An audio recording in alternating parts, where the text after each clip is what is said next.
What's hiding underneath things can be scary. Underwater, under your bed, especially what's under your carpet.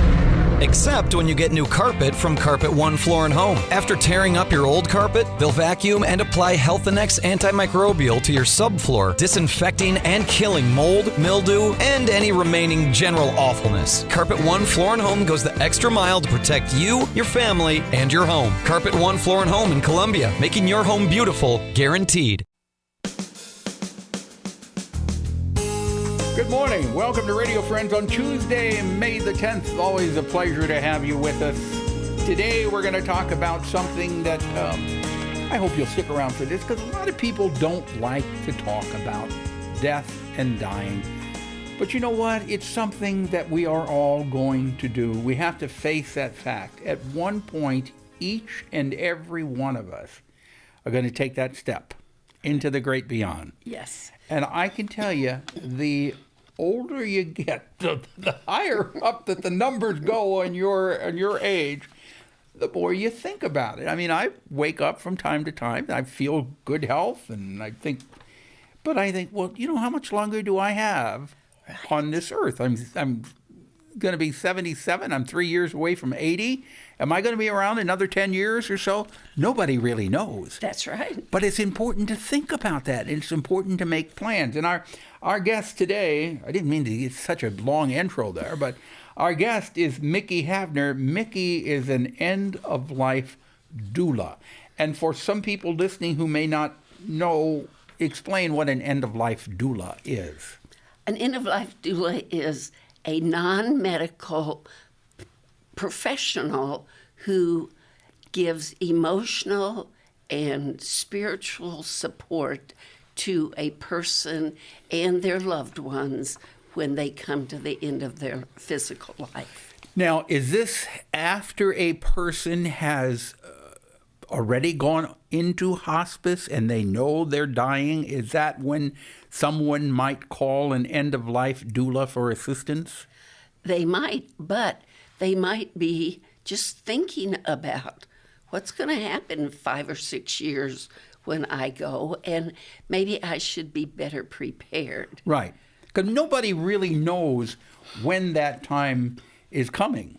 Right. I mean, I could walk out of here today, go get in my car, and be killed crossing the street. Exactly. You don't know. You don't know what could happen. But you talked about planning your spiritual funeral. That's one of the things that end-of-life doulas do. Yes. Correct? Yes. First of all, how do you approach that with someone, with the family or with the person? I would imagine it's probably more difficult with the loved ones than it is with the person who's actually dying. Well, it just depends on the situation, but you're right. Most families don't want to talk about their loved one dying. On the other hand, my big question is, if you had died last night, what would your family be doing today? And if you haven't thought about that, then you may have neglected them a little bit, just to leave them with everything.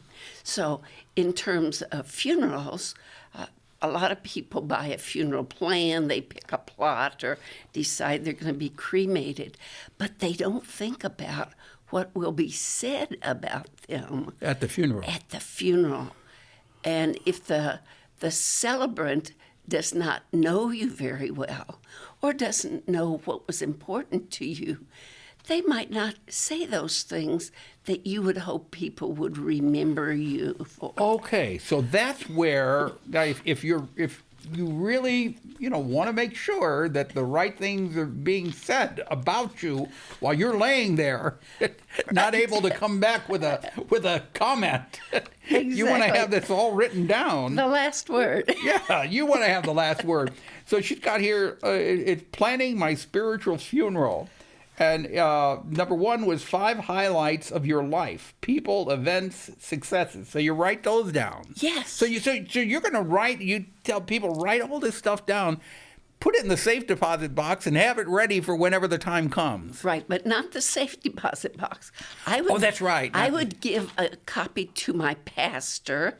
I would give a copy to all of my children. Okay. Maybe to my attorney, just to make sure that somebody remembers it when it's time for the pastor or the celebrant to be working on the funeral. Then another thing was write down 4 important lessons that you learned in your life. Yes. Yeah, 4 important lessons that you learned in your life. And then 3 of the most influential, positive people or events in your life and why. These are all really nice things. Thank you. Yeah, and then, the celebrant can just have this in front of him and he can go on to the next, from one to the next and the next. Right. Then 2 ways your time on earth will, or you hope, will make a lasting difference in the world. That's kind of nice. Yeah, that's kind of heavy, but it's kind of, everybody hopes that something they did will make a difference. Right. And the last one is, if you had just 1 minute to share with your family or your friends, what would you say to them? Yes. And I would imagine that one thing you might say is if you had disagreement with your family and friends, that, hey, I'm sorry this happened and I love you. Exactly. And I think that's something that we don't say enough. We don't say, I love you enough to the people that we know and that we care about. That's right. When I was thinking about this, 4 important lessons I've learned, I've decided really there's only one lesson, and that lesson is love. That's good. Yeah.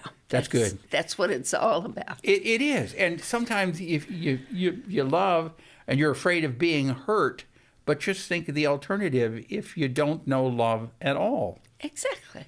Then that's an even bigger hurt. Exactly. So these are thoughts, and these are some of the things that a end of life doula does. Right.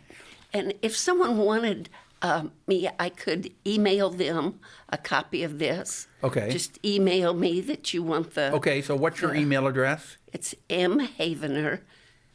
Wrong one. Sorry. Okay. It's Doula.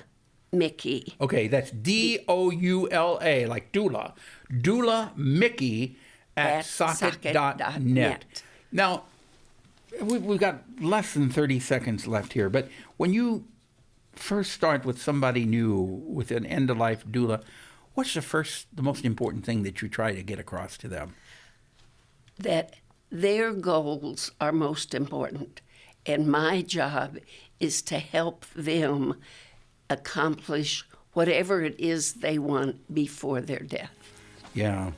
And you've been with many people as they've passed on. Yes. Would you say most of the time it's a very pleasant passing? Most of the time, sure, but there are times when people just aren't ready to go. They're not ready. Yeah. Mickey, thank you so much for coming by. You're welcome. A pleasure chatting with you. I always appreciate that. We're out of time for today. Something you'd like to hear or see, drop me an email, pepperp@missouri.edu. Bye-bye.